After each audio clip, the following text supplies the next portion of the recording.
Hello students, in this video you will learn work energy theorem. Work और energy में किस तरह से रिलेशन सेटअप हुआ है ये वर्क एनर्जी थ्योरम हमें बताता है।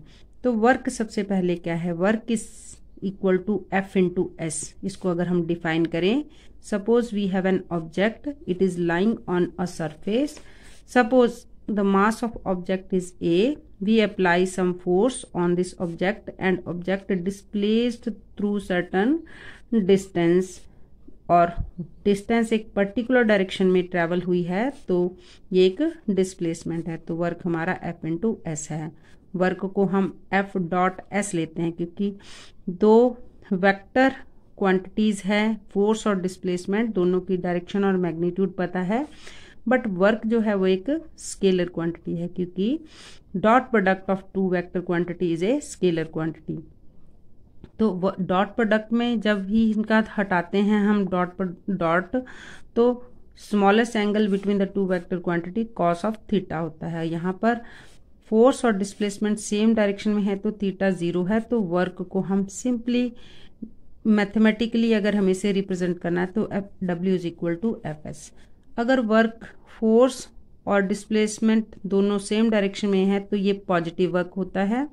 अगर फोर्स हमारी और डिस्प्लेसमेंट की ऑपोजिट डायरेक्शन होती है तो ये नेगेटिव वर्क होता है, जैसे फोर्स ऑफ फ्रिक्शन के कारण या फिर ग्रेविटेशनल फोर्स के कारण जो वर्क होता है when object is moving in upward direction and gravity is acting in A downward direction. और थर्ड टाइप ऑफ वर्क जो होता है वो होता है जीरो वर्क, जब हमारी फोर्स और डिस्प्लेसमेंट दोनों में 90 डिग्री का एंगल होता है क्योंकि W is equal to F S cos of 90 जब हो जाएगा तो वर्क 0 आ जाएगा। तो तीन टाइप का वर्क मीन्स की nature of work depend upon the direction of the displacement and the force applied. So let us talk about work energy theorem. As we know that कि जो वर्क डन है according to work energy theorem, work done is equal to change in KE. KE means kinetic energy। अब हम इसमें relation setup करेंगे। Suppose एक object था, उसका मास m है, उस पे फोर्स हम F लगाते हैं। Initially object was moving with velocity u अगर रेस्ट पे है तो u0 ले लेंगे। When we apply certain force, जो उसकी वेलोसिटी है अब u से v हो गई और ऑब्जेक्ट ने कुछ डिस्प्लेसमेंट कवर कर लिया। जब वेलोसिटी चेंज हुई, rate of change of velocity, तो उसमें एक्सेलरेशन प्रोड्यूस हुआ। एक्सेलरेशन प्रोड्यूस हुआ इन सम टाइम इंटरवल t। तो इन सभी को हम जितने सिंबल है, f है, u, s, a, t, v, इन सब को हम रिलेट करेंगे by equations of motion as well as the Newton's second law of motion. तो according to Newton's second law of motion, Newton second law क्या कहता है कि F is equal to mass into acceleration. ये force जो applied है, mass into acceleration, की उस ऑब्जेक्ट का मास कितना था, फोर्स लगाने पर वो कितना एक्सेलरेट हुआ है। तो सेकेंड लॉ ऑफ मोशन क्या है, the rate of change of momentum is directly proportional to applied force in the direction of force. तो अब हमारे पास जो वर्क है, जब फोर्स लगी, डिस्प्लेसमेंट हुआ, वर्क एफ इंटू एस हो गया। अब हमने यहाँ नंबर 1 से फोर्स की वैल्यू को यहाँ पुटअप कर दिया, मास into acceleration into S. Now the question is that कि हमने इस डिस्प्लेसमेंट को कैसे फाइंड आउट करना है। तो डिस्प्लेसमेंट के लिए हमें initial velocity, final velocity, displacement और एक्सेलरेशन, ये इक्वेशन थर्ड इक्वेशन मोशन है। थर्ड इक्वेशन ऑफ मोशन बड़ा शॉर्ट में लिखा है E और M। Equation of motion 2as is equal to v square minus u square. तो डिस्प्लेसमेंट हम यहाँ से ढूंढ लेंगे v square minus u square upon 2a। It is a very very important relationship which we need to find, और बहुत सारे question इसमें एग्जाम में पूछे जाते हैं इससे। नंबर 3 को हमने यहाँ पर पुटअप कर दिया नंबर 2 पे, s जो था। तो w is equal to mass into acceleration v square u square upon 2a। A से एक कट कर देते हैं तो w is equal to means work done, w means here work done, m upon 2 v square और u square. अगर इसको थोड़ा सा हम एक्सपैंड करते हैं तो m v square half m u square. ये है फाइनल काइनेटिक एनर्जी और ये है इनिशियल काइनेटिक एनर्जी और is equal to work done. तो वर्क डन जो है that is equal to change in kinetic energy. This is termed as work energy theorem which was the most important topic of this chapter. अब हम discuss करेंगे कि कब work done 0 होता है, नेगेटिव कब होता है और पॉजिटिव होता है। सपोज ऑब्जेक्ट कोई यूनिफॉर्म वेलोसिटी से मूव कर रहा है तो v is equal to u है। When v is equal to u then work done is equal to 0। एक तो वर्क डन यहाँ पे 0 हुआ। सेकेंड वर्क डन कब 0 होता है, जब कोई ऑब्जेक्ट सर्कुलर पाथ में मूव करता है तो उसकी स्पीड कांस्टेंट रहती है। स्पीड कांस्टेंट रहती है तो काइनेटिक एनर्जी उसकी कांस्टेंट है। अगर स्पीड कांस्टेंट है तो उसकी ke 0 है, काइनेटिक एनर्जी 0 है। इट मीन्स कि work done equal to 0 when an object is moving in a circular path. और वर्क डन हमारे पास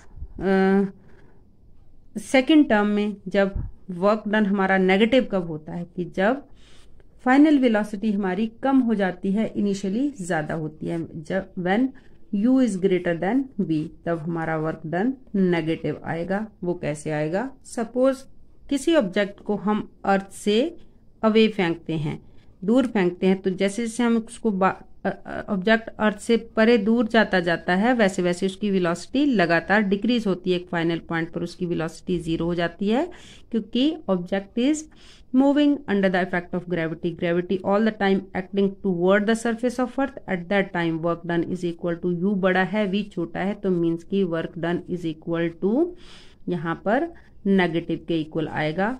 and the third most point when is the work done 0 और positive.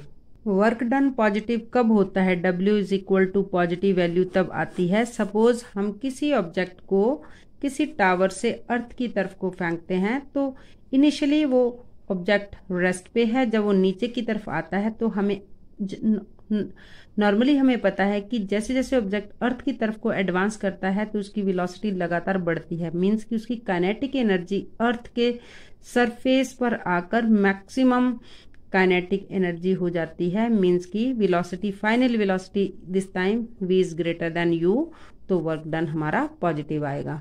One more important question इस chapter में है that is relation between kinetic energy and linear momentum. तो as we know that kinetic energy का formula होता है हमारे पास half mv²। अगर हम इस काइनेटिक एनर्जी को सिर्फ हम E से रिप्रेजेंट करें, हाफ एक m से मल्टीप्लाई कर दिया और एक m से डिवाइड कर दिया ताकि m² और v² दोनों का स्क्वायर हो जाए, और हम इसमें से m और v का स्क्वायर कॉमन ले लेंगे और 2m हो जाएगा। As we know that momentum is equal to mv। Linear momentum जो होता है मास इनटू वेलोसिटी होता है, तो kinetic energy p² upon 2m हो जाता है। तो kinetic energy directly proportional to the square of momentum and kinetic energy inversely proportional to the mass of object. ये 2 पॉइंट है, इसके बेस्ड हमें एमसीक्यू क्वेश्चन पूछा जा सकता है। The next most question is relation between kinetic energy and the force. As we know that the work done is equal to change in kinetic energy half mv² minus half mu²। और हमें पता है कि work done को हम F into S लिख सकते हैं, तो इन दोनों को जब हम कंपेयर करेंगे F into S is equal to half mv² minus half mu²। अब यहाँ पर हम फोर्स आती है हमारी change in kinetic energy upon displacement. तो इस पॉइंट से हमें क्या पता चलता है, अगर कोई बॉडी हैवी है और एक लाइट है, अगर उस पर सेम रिटार्डिंग फोर्स लगती है और वो सेम काइनेटिक एनर्जी से मूव करती है तो वो सेम डिस्प्लेसमेंट कवर करेगी before coming to rest. On the other hand, अगर same change in kinetic energy heavy और लाइटर ऑब्जेक्ट पर अप्लाई करते हैं तो वो सेम डिस्प्लेसमेंट ट्रेवल करेगी और रिटार्डिंग फोर्स भी उनका सेम होगा।